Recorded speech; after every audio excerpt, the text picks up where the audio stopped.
Okay, in this demo, I'm going to show a few things that I didn't show in the last demo that can be very important for making really neat patterns.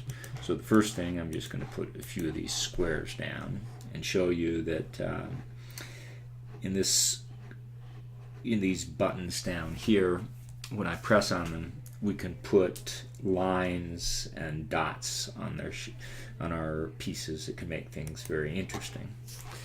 So when I click on this button here, the next piece I click on, it puts lines from the middle of the piece to the middle of the edges of the piece. When I click on this one, it puts lines from the middle to the vertices of the piece. And here, when I click on this one, it kind of chops off the corners. I'm going to talk about this one a little bit later. Here, this puts on various sorts of dots. Oops. Actually, what happens, this illustrates a good point, is when you click with the dots, it actually puts it either in the middle of the piece, or it could put it on an edge, depending on which you click closer to, or on a vertex, actually. And here I happen to click closer to an edge. Anyway, you can make some very interesting patterns by putting lines on your pieces before you tile with them. And here's an interesting example. I'll just use the Cairo tile, which we've used before. And I'm just going to put these lines on where well, let me see. I'm going to color this blue before I do that. I think it makes it a little nicer. And then I'm going to just put these lines on where I just chop off the corners. And now I'm going to use the join command. Oops. I'm going to use the join command. Put it right there. And well, I hit join. I put the turquoise marker here. And now when I click it here, it's going to join this to itself. And now it's going to join this whole group of tiles to itself, and this whole group of tiles to itself. And maybe I'll do it one more time. And then if I go, I'm going to go click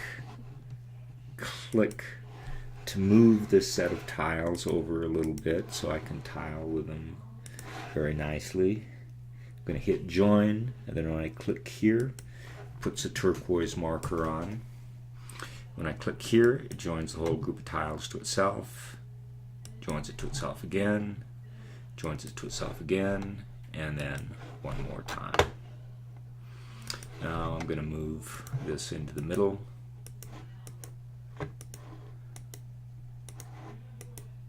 And size it up just a little bit.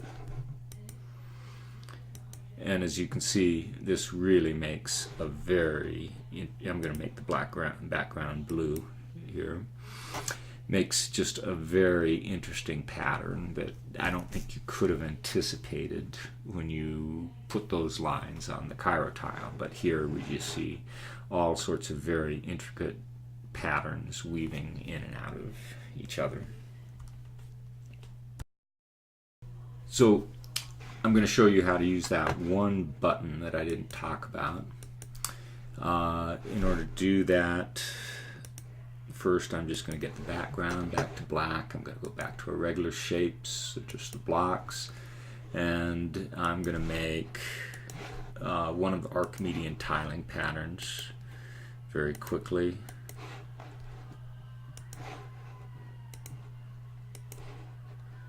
That's the seed. I'm going to join it to itself going up, and join it to itself going to the side. Okay, make it a little bit bigger. Alright, so when I use this button here, when I click on that button, it allows me to put lines on in a more arbitrary way than the other buttons. In particular, what I can do is when I click on a place, then the next place I click to, it joins a line to that.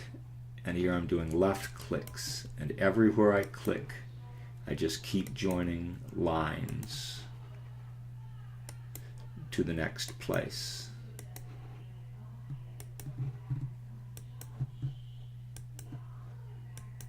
And if I want to stop this sequence of lines, I can right click and then I can start all over. Here's another left click and a left click and a left click, like this. And this is very good when you're trying to demonstrate some things about the symmetry of tiling patterns. I like to use it when I overlay hexagons, for example, over a tiling pattern like this to show where the centers of symmetry are.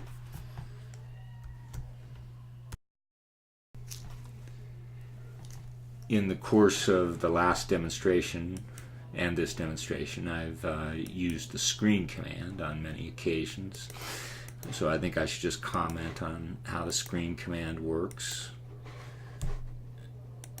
Here we can go up to screen and we can cycle through the screens, either going up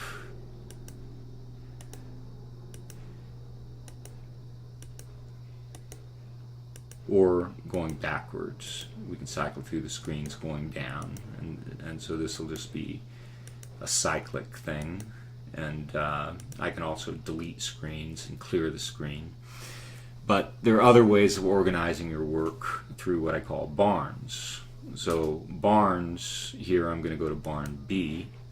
When I go to barn B, I can just get a sequence of screens. Like there's a screen that has 1 square, and a screen that has 2 squares, a screen that has 3 squares.